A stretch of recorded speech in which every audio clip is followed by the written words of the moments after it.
Welcome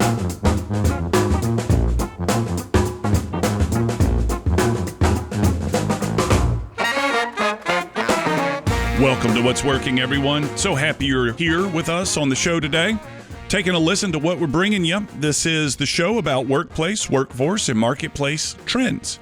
Trying to find guests that can introduce us to the trends that will help us figure out how to use them, how to apply them to our business, to our work, to our family, to our clients, customers, whatever it may be. The goal is that you learn something from the time you spend with this show and that you're able to apply that something in some way beneficial to the world around you. So try to find guests that can teach us something that we can apply to make each of us a bit better.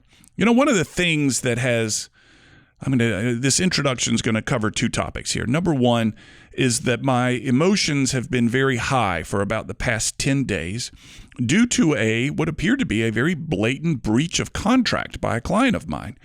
And it looked premeditated. It looked malicious, for lack of a better term. And when I've pointed this out, their reaction has been dismissive, which has only made, as you can imagine, my emotions run even higher. And am trying to rectify this thing amicably and try to get through it.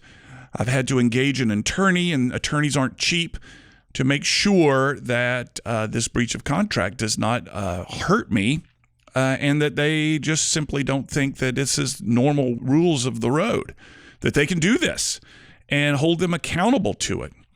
I have no way of competing against this multinational organization that has done this. I am a small business, and to raise any sort of legal battle would drain me of my finances, and it would be just so insignificant to them. But there's a part of me that says this David and Goliath challenge that I've been put into, I could turn and walk away, but I'm not. I'm going to try to do my best to rectify this situation and show them very clearly, here's your signature. Here's the contract with your signature. And here's where the breach has occurred. And here is the trail of emails that suggest you don't care. And fix this thing. Anyway, the emotions have been run very high. Perhaps a show in the future is, how does David take on Goliath? In a world where Goliaths consistently win, how does a David take on a Goliath? If anybody has insight into a way that we can make a show about how does David take on Goliath, and I don't care where you are in the country, if you've got insight into how to do this, I would love to hear from you and put you on and ask you questions that will help other Davids out there when they've been violated by Goliath. This week's show. I remember back in the day, there was extraordinary conversation about big data. And I would be on the road giving my presentations and my workshops, and I would sit through speakers before and after me, and they'd say things like, just wait till big data gets here. Just wait till our stock performances are driven by big data. Just wait till this and this. I'm not sure big data ever showed up. Perhaps it did, and it was a whimper rather than a bang. The same level of conversation, perhaps even greater, is being held around AI today. Just wait till AI gets here. Well, it's here. And I'm wondering, so what is this going to do to me? Now, I will admit that I've gotten online and used AI to do some pretty powerful things. But what it's not done is made my life tremendously, or my work or my business, tremendously easier, better, more profitable, nothing. And what I've got today is a guy coming in. He's been on the show before. His name is Kai Gray, and he was on the show to talk about ESG. His other passion is AI. And I've said to him prior to him agreeing, listen, man, I don't want to hear about what it's capable of. I want to know what it can do. Give me some specifics. He said, Cam, got you covered. He's on his way to the studio as we speak.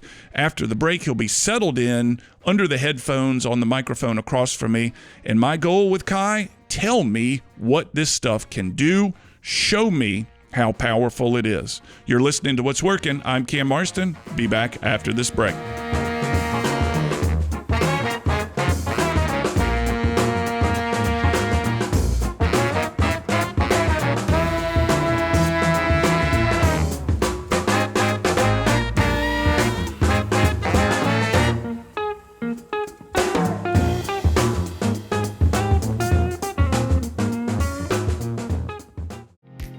This is Seth Cherniak, Vice President of Branch Development for the Jeffrey Matthews Financial Group.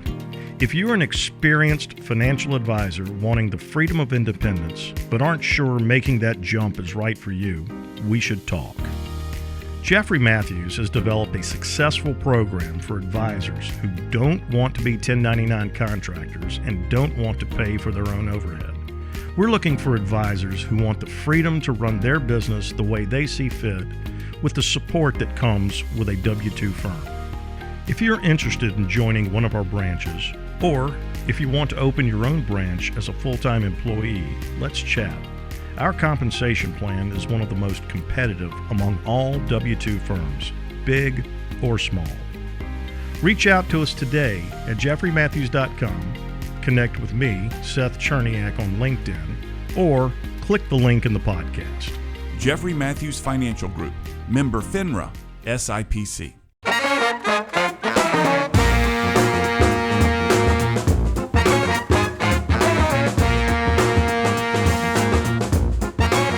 We're back. You're listening to What's Working. I'm Cam Marston. Sitting across from me in the studio today is Kai Gray. Kai's been on the show before.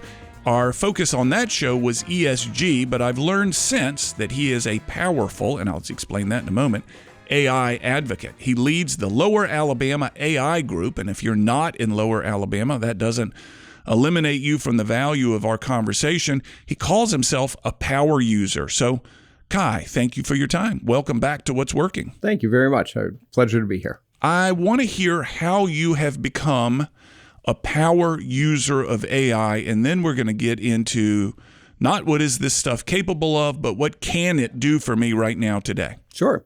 So, for background, I have a technical background and came up as a software developer and write code and that sort of stuff. But really what happened, I was very interested in AI in general when it was released. Keep in mind, sort of the AI that we're talking about is really about a year old, right? It's a very nascent industry from a user perspective. And so about a year ago when ChatGPT was released, I was intrigued and started using it quite a bit. And started to incorporate that into my work and sort of, what we did at my consulting firm and how we used AI. And over time, I started to meet more people that were also interested in AI, that were using it. And, I'll call us hobbyists, right? Power users, in that we're using it every day, but we're enthusiasts of AI. And so we started to meet on a regular basis, and that turned into this very informal, the Lower Alabama AI meetup. Yeah, and it has increased your facility with AI, this networking and sharing, and now you're kind of, in my world at least, leading the charge on what this stuff is capable of. Yeah, and I think that what's interesting to me is seeing people in all different aspects of life come to these meetings and talk about how they're using AI or what's interesting about AI. And so it's everyone from landscapers to accountants to lawyers to software engineers. It really runs the gamut of professions. So I think, it's always a great example for me that AI is touching a lot of different people, a lot of different industries. Let's take a step back and make the presumption that there may be somebody who has heard this reference to it but doesn't know exactly what it is. So give us an AI 101 explanation, sure, and then we'll move from there. So I think one thing that's really important for everyone to understand is that AI, or artificial intelligence, is the simulation of human intelligence in programmed machines. So AI is just any machine that is programmed to act like a human. And so, I think one thing that people forget is that we're using AI whether we know it or not, and we have been for some time, right? When you think about that definition of a machine that's been programmed to simulate human intelligence, this goes back to, every time you chat with something online, your bank, or you call an 800 number, what you're corresponding with is something that's trying to simulate human intelligence. It may not do it in a particularly great way, but that's what it's trying to do. And so in effect, that is artificial intelligence. What we're talking about today and in the context of AI in 2024 and beyond is really about that simulation is becoming greater and greater. So the thing that you're interacting with is very, very similar to a human, indistinguishable in many cases. Yeah. In what it knows and how it knows how to give you feedback, answer, even in tone. I've noticed in some cases you can request that tone. Distinguish, if you will, and I talked about this in my opening segment. There was the prediction of big data changing our life, and now there's the prediction of AI changing our life. Give me a sense, and again, I want this show not to be about what it's capable of, but what it is doing. How are you using it on a regular basis to make your days better, easier, quicker, shorter?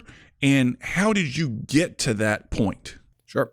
So I think one thing that, is most intriguing about AI that we all have access to is, I think of AI as a superpower, right? It's something that you now have direct access to, by and large, sort of the totality of human intelligence in written form. So the AI that we use is all based on large language models. And so what does that mean? That means that it's a model that's been trained on text. It's been fed lots of text, and that's the language part of that. And so it has, in effect, read every book that's been published, or it's ingested every website that's been published. And so it has that totality of information that you can just ask, right? This is... What does it mean to ingest it? That's fascinating. I mean, I could read a book and remember what the book has taught me. You're suggesting there's a machine that can read a book and remember what the book has taught them. That's exactly what training a model looks like, is feeding it a book and asking the machine to remember everything in the book. And it, using very sophisticated mathematical models, it tracks every word in that book, for instance, so it can recall that in the right instance. But that's what the training process goes. What goes into training these large language models is just feeding it, book after book after book, millions and millions of books, and saying, remember all of these. Yeah. And then start to make inferences between them. So you can say, does this correspond to this? And understand if it's correct or not. Yeah. And that's really the power. That's what we're able to access using Gemini or ChatGPT or any of the different AI tools that we have access to. At some point, I want you to list the most influential or helpful AI sites that you know. But first, give me a sense on a daily basis, Kai, of how you're using this to make your life better. Sure. So one very concrete thing is so I spend a lot of time in Excel, and I used to think of myself as very good at writing Excel formulas, and now that is a job for AI. Right today, I would go to AI and particularly I would go to ChatGPT. ChatGPT, which is one of the AI sites, chatgpt.something.com. Chat.openai.com. And I would ask it, say, I have an Excel file and I want to do X, Y, and Z. How do I write that formula? And it will write the formula for me. I'll say I have this data in column A, I have this data in column B, and so on and so forth. And then it will produce the formula for me. It will produce that. And then you copy that formula into Excel. And you paste it into Excel. Yes. And all of a sudden that's done. And it's done. And it can be extremely complex. So these are things that would take me, 30 minutes to do. And to error check and all this stuff. And now it's done. I mean, it's almost instant.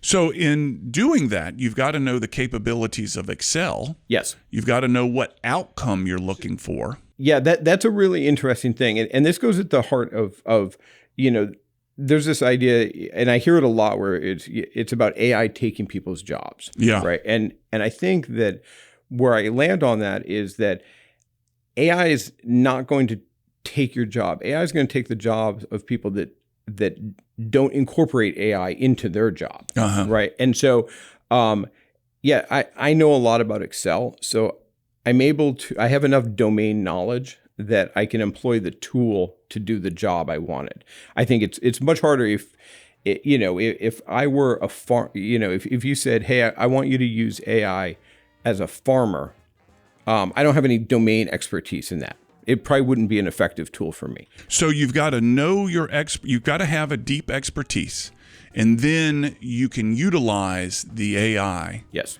to speed up, for lack of a better term, That's right. supplement your expertise. We're going to get into this more when we come back from break. I'm sitting across from Kai Gray, a self-described AI power user. He's telling us how he uses it on a regular basis. You're listening to What's Working. We'll be right back.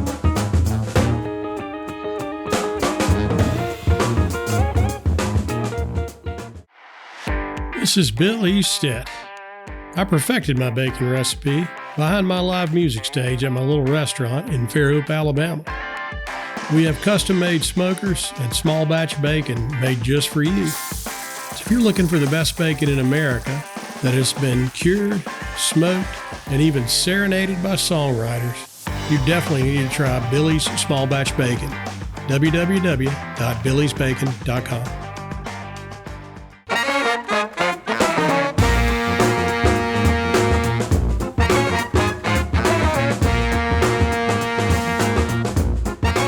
We're back. You're listening to What's Working. Sitting across from Kai Gray, power AI user. He runs the Lower Alabama AI Group, but don't let the regionality of this group in any way dissuade you from listening to this. This is all helpful to all of us. Kai, prior to the break, you gave a great example. You know nothing about farming. You're not a farmer. So you can't go to AI and say, make me a better farmer. But if you were a farmer, you could hypothetically say, what are the weather patterns that are historical to our zip code that may help me in planting this crop that needs this amount of sunlight, etc.? You could go in infinite depth on what you know about what a crop needs, yes, on when to plant it, and AI would be able to support you there. So the key being, you've got to be an expert in your field to utilize this technology. Yeah, and I would use expert with a little bit of caveats, right? I think what you want to do is to be able to check that the AI is going down the right path. That AI is not 100% correct, and it has what are called hallucinations, where it will just answer you even if it's incorrect. Yeah, I've read about some of these hallucinations. It'll just give you the wrong answer, but in a very confident way. And it sounds very much like me at home. That's right. And so where the domain knowledge comes in is understanding, like, oh, this is a correct answer, or this makes sense to me in this domain. So for programming, I mean, I think AI has changed programming forever. As a software developer, the amount of time I spend writing software versus the amount of time I spend asking AI to write software has completely changed. So what used to take me days and days to write in software now takes me minutes. But I know enough about the software creation to understand when the AI is doing the right thing or the wrong thing, that I can look at it and say, okay, no, you got this wrong, but good try. Let's do it again.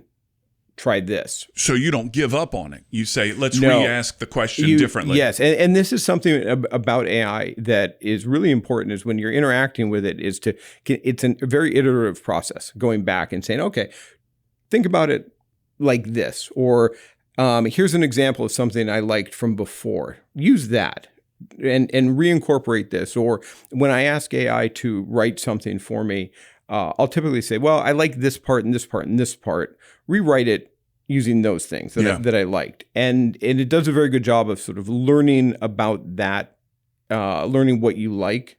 And when you can feed it examples of previous things that you've written. So you give it a transcript of the show, for instance, right? If you fed it a digital transcript of every show you've done and say, now create a new show for me that follows my exact format, it would do a very, very good job. It would be likely indistinguishable from a real show that you did. So you've opened up a can of worms here. So you my mentioned job.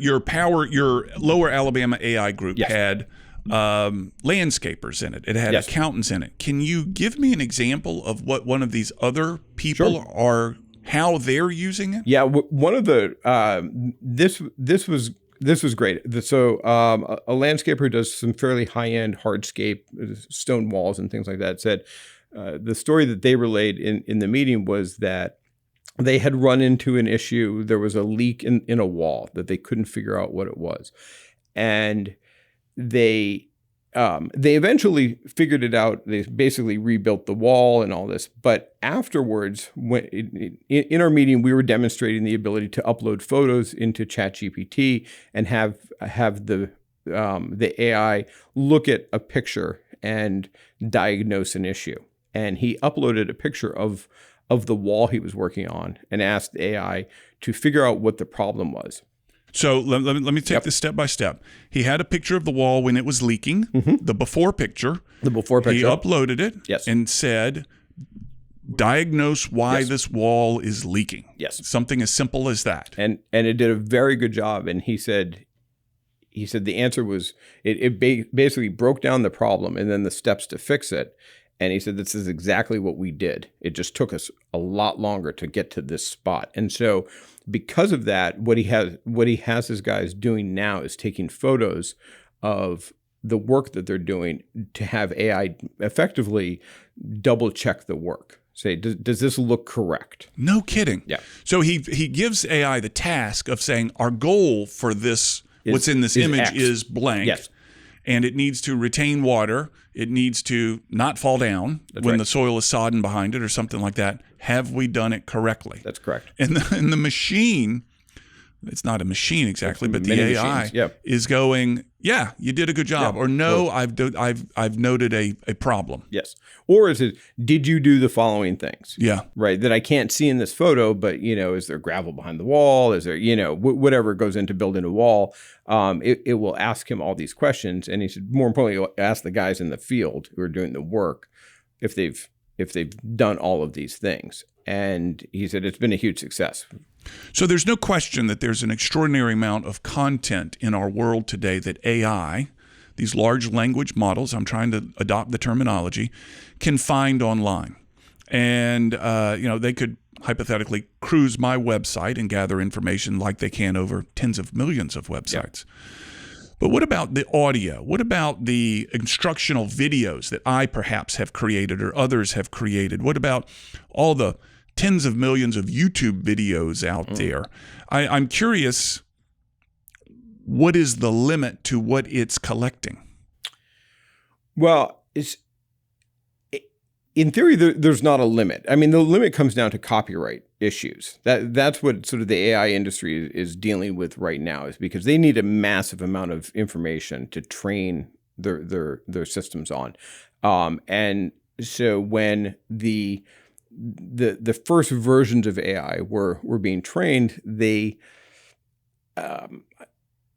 went around a lot of copyrighted material. Yeah. Right? They sort of just said... They said, if you can get it, get it. It was a Doesn't big, matter it where was a comes big net. And so they're dealing with that now, but AI is very good at... So AI is a whole bunch of things, right? It's not just large language models, but it's natural language processing. So it can listen to a language and it can parse out words and figure out what is being meant by that. So even the podcasts of mine and tens of millions of Yes. podcasts out there are being collected. That is correct. 100%. And it can get my, when anybody makes a joke, it could say, that's not accurate. That's a joke. That's right. That's right. And it can start, so the more sophisticated models can listen to audio and determine sort of sentiment and say, okay, this person is depressed or this person is happy. This person's making a sarcastic joke. This person's making a sort of a slapstick joke. Yeah. And sentiment analysis is a huge domain within AI and within language natural language processing, but you have image recognition, you have text, sort of OCR capabilities, object character recognition. So there's all these different facets of AI. So it's able to watch video, and with the latest release from both Project Astra, which is coming out from Google, as well as ChatGPT, you can now take live video and it will give you commentary. That in the demos, they showed someone who was getting prepared for an interview, and they said, "Hey, am I dressed okay for this?" And ChatGPT said in a very sort of cheeky way, "Well, you look okay. You could comb your hair and maybe change your shirt and things like that." So you said live video. Yeah. You're talking about right as it's being recorded. So I real could time. turn the video on, look at it, and say, "Look at me now. Am I interesting?" Yeah, and what I think is interesting, what's there's a lot of mental health apps that are coming out. They're starting to use these things where it basically says, "Hey, you're not looking great, right? You look a little depressed. You want to talk about that?" No kidding. Yeah. So I can use a machine to tell me when I'm not feeling well. Yeah. I should know it myself, but the machine would be able to tell me more. The potential of this stuff is remarkable. It's I guess using it is the challenge, figuring out how to use it. And that's what we're here to talk about. We'll get more into this after break. I'm sitting here with Kai Gray in the studio today. The conversation is AI. You're listening to What's Working. We'll be right back.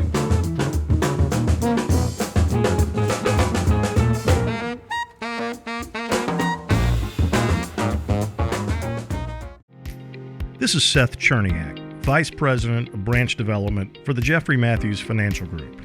If you're an experienced financial advisor wanting the freedom of independence, but aren't sure making that jump is right for you, we should talk. Jeffrey Matthews has developed a successful program for advisors who don't want to be 1099 contractors and don't want to pay for their own overhead. We're looking for advisors who want the freedom to run their business the way they see fit, with the support that comes with a W-2 firm. If you're interested in joining one of our branches, or if you want to open your own branch as a full-time employee, let's chat. Our compensation plan is one of the most competitive among all W-2 firms, big or small. Reach out to us today at jeffreymatthews.com, connect with me, Seth Cherniak, on LinkedIn, or click the link in the podcast. Jeffrey Matthews Financial Group, member FINRA, SIPC.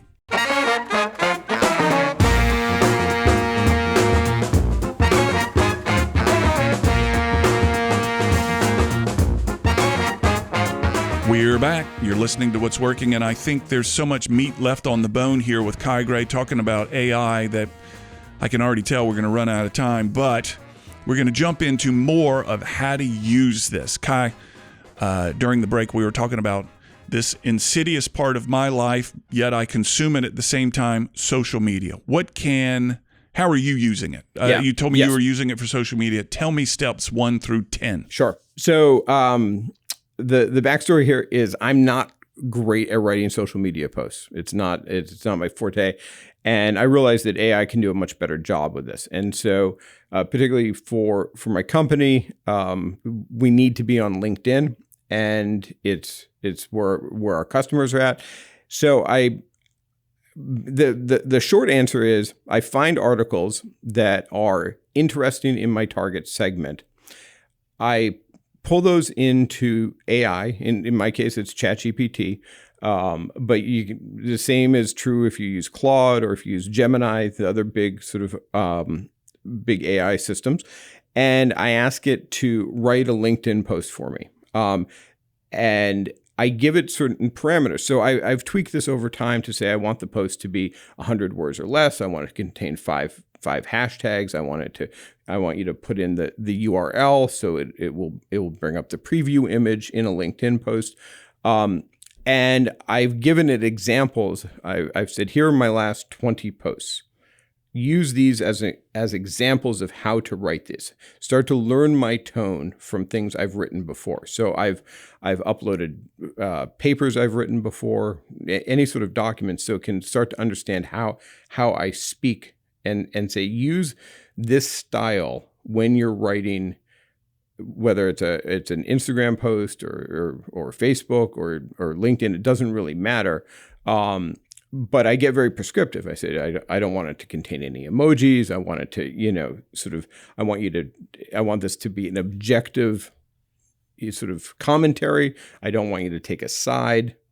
So you can really play around with this. So, I have automated this to the point where I can just select 10 articles, sort of check them off in a news feed, and they automatically show up on LinkedIn and they get scheduled and things like that. But the way to start with this is just find things that are interesting, go into ChatGPT or whatever AI you use and ask it to write a post.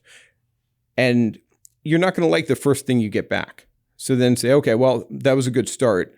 Now I want it to look like this. And give it other examples. AI does an incredibly good job when you can give it examples of what you want. It will mimic it perfectly. And so, I would say for you, show it every post you've written, right? So go into all the Word documents Yes. that I've done to create content, That's copy, right. paste Yep. it into it. Here's the tone, here's my writing Yes. style. And say, we're going to call this style CAM. Now, in CAM style, please write a post on this topic. Is it possible? This is a very personal question, or not personal, but question unique to me.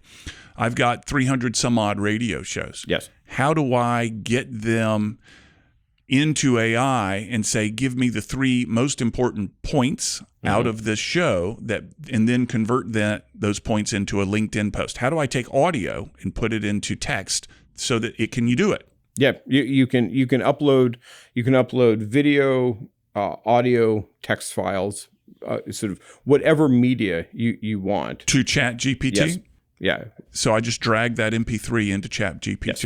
Really? Right. You can also give it a URL of the radio show. So if it's a YouTube or a Spotify, it can it can parse that and listen to it and say, So what I always say is read an article, create a summary for me of this article. Yeah. From that summary, highlight the top 2 most important things, then write a post about those things. And can it do graphics too? Oh, absolutely. So you can, it can do in both ways. You can upload a graphic and say, write something about this. You can also say, create a graphic. I need a LinkedIn. I do this frequently. I need a LinkedIn post image, and it needs to be in this format, 16 by 9 or whatever it is. And I want it to look like X. I want it to be a photo of a kitten chasing a ball in black and white. So it could be this instruction could be huge. I mean, this could be Yes. 500, 1,000 words of instruction. Yes, that's right. And this is what, when people talk about prompt engineering, this is what prompt engineering is just giving instruction to AI to do something the way that produces an output that you want. And so just like I said, in writing code, I don't spend as much time writing code anymore. I spend a lot more time writing instructions for AI to write code. Right. So I want this outcome, and I want it in these ways. And then sort of I iterate back through it. And it's the same with social media. So if you're a small business, you can upload all previous content and then say, hey, I need 10 blog article sort of topics. Create those topics for me. I'm in this industry. Create these topics for me. And then, create sort of 5 bullet points for each topic. Mm-hmm. And then within each 5 bullet points, write a 1-paragraph post about each one. Now, again, you may not love what comes out first, but it's going to be a lot better than what you can develop in 5 minutes sort of on your own. And you can use that and iterate through it and say, okay, I like this. I don't like this. And, within an hour, you're going to have something that is very good, and you're going to have a week's worth of content. Couple questions. We're running up on the end of the show, and I want to ask a couple questions. Google was initially created as a search tool, and then it became an advertising behemoth. Is that the path for AI? Well, I think right now it's going to be subscription-based. I think that they're moving away from it. It's hard to monetize AI from using ad revenue. So what we're seeing is subscriptions for everything. What if I were somehow to say, somebody's going to go on AI and say, give me the best podcast and radio show for business trends? Am I going to be able to pay AI to say, hey, throw me out first? Throw Cam Marston's radio show out first? I'm hesitant to say never because I just don't know. I don't see it in the near future. That could be as we move into sort of the premium and free versions of everything. I could imagine maybe a free version having that where it's similar to Google, where it said this is a sponsored post. This is not AI. This is just an ad, effectively. I've not tried this. Could I go on to AI and say, give me the best, and I'm going to make something up, dishwasher detergent for a guy that eats greasy foods, and it's going to give me a product recommendation? Yes. And at this point, if I understand it correctly, the manufacturer of this dishwasher detergent is not paying for that recommendation. Correct. It's just coming through whatever. Yep. That's right. So I could flood the internet, hypothetically, with superlatives about my business trend show. AI will gobble that up and say he's obviously the best. Yeah, it's possible. I think the amount of information you would have to create it's just extraordinary. Yeah, I recognize it would be prohibitive in that sense. We're coming up on break. List for me the most compelling or best places for AI neophytes like me to begin. What are those sites? Okay, so I think Coursera.com, it's an education site. They have the greatest AI, free and paid AI classes that you can take. So if you're interested in AI, I strongly recommend that. Duke University also has a number of free AI courses, sort of AI 101 or prompt engineering, all really, really good. There's another site that I use a lot called prompthub.com, and that's a slightly more technical, but gets into prompt engineering. If people want to learn what the Lower Alabama AI group is doing, what your conversations are about, where can they find you? www.la-ai.io. Thank you. Kai Gray back here with another great show. Thank you so much, Kai. There's a lot for us to work on here. You're listening to What's Working. We'll be back after this break for final comments.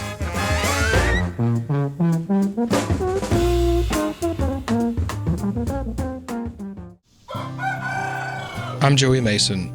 For 4 years, my goal has been to produce the best farm-to-table products I'd ever eaten. I've done just that at our on-site USDA facility in Grand Bay, Alabama, allowing us to ship directly to your door. This is true farm-to-table. Visit us at masonhillsfarm.com to see all that we have to offer.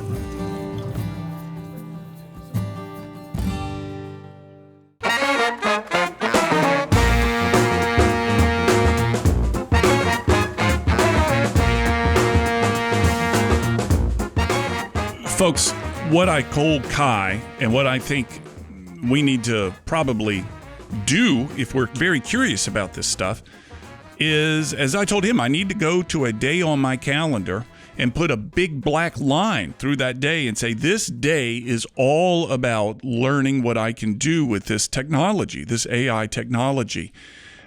After the microphones went off, Kai and I talked about some of my personal projects that I hope to accomplish with AI, and he was confident that most of the things that I mentioned could be done. It will take some work and some, as he said, it's an iterative process, but it's, I think you and I can take the most tedious parts of every day and farm much of it out to AI, but in order to do so, we've got to sit down and spend the time to do it. And that's what I mean by going to my calendar and putting a big black mark through a day on the calendar and saying, I will not take phone calls, I will not schedule webinars, I will not do anything on this day except try to figure out how to take this miserable task that I deal with on a weekly basis off my calendar and turn it over to this technology, which frankly is going to be superior to me in this. Now, One of the things that I did show Kai that I have not yet talked about on the show, we're not quite ready to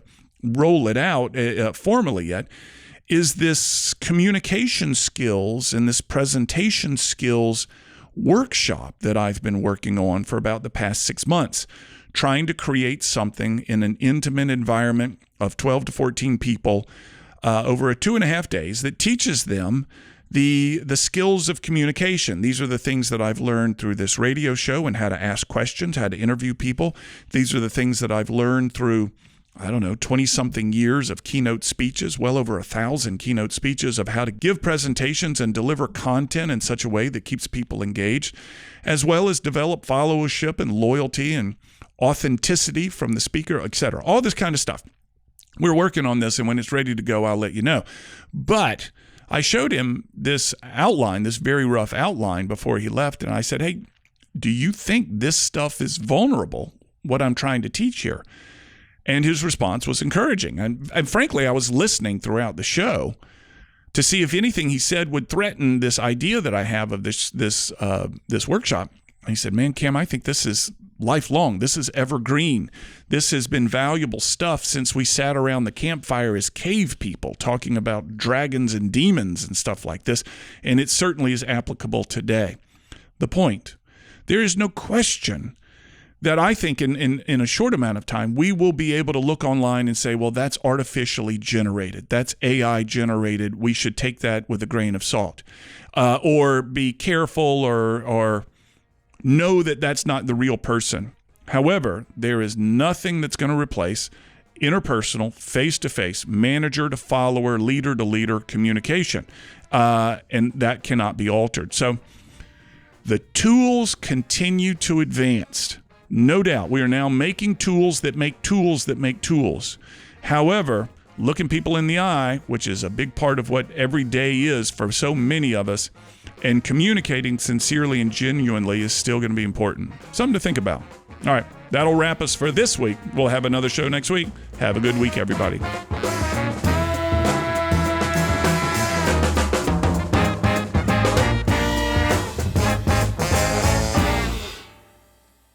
As you likely know, this show originates as a radio show broadcast across the state of Alabama, and it continues to grow in both radio listeners and market. After it's formatted for radio, we then turn it into this podcast. Please share it with those you think would find it interesting, and subscribe to the podcast on my YouTube page where you can leave messages and your thoughts and your comments, and I'll certainly get back in touch. Finally, if you're a fan of the show, please offer a review on Apple Podcasts or Spotify. You can find my book called What Works on Amazon.com. In it, I highlight the top 10 ideas from the first 200 episodes of the show. Mind you, they're not the top 10 best episodes, they're the top 10 best ideas. Many times the same ideas are brought up again and again by different guests, and we dig into those ideas in such a way that they'll be easily applicable for your business. Simply go to Amazon and enter my name, and you'll find What Works as well as my other books. Chapter titles include How to Find a Niche, Innovation, Building Teams, and so forth. To learn more about the workshops and seminars I offer, go to cammarston.com. There you can view clips of my work, view workshop titles, view my reviews, case studies, customer lists. It's all there. If you'd like a free copy of one of the chapters of my book, enter your email address at the bottom of the homepage at cammarston.com. And from that site, you can email me directly. I always love to hear from you. You'll also find me on social media. Find Cam Marston on all the social media platforms, and you may need to enter the numeral 1. There's one other Cam Marston out there, and that numeral 1 distinguishes me from him from time to time. So if you're unsure if it's me or not, enter that numeral 1 after my name, and it should do the trick.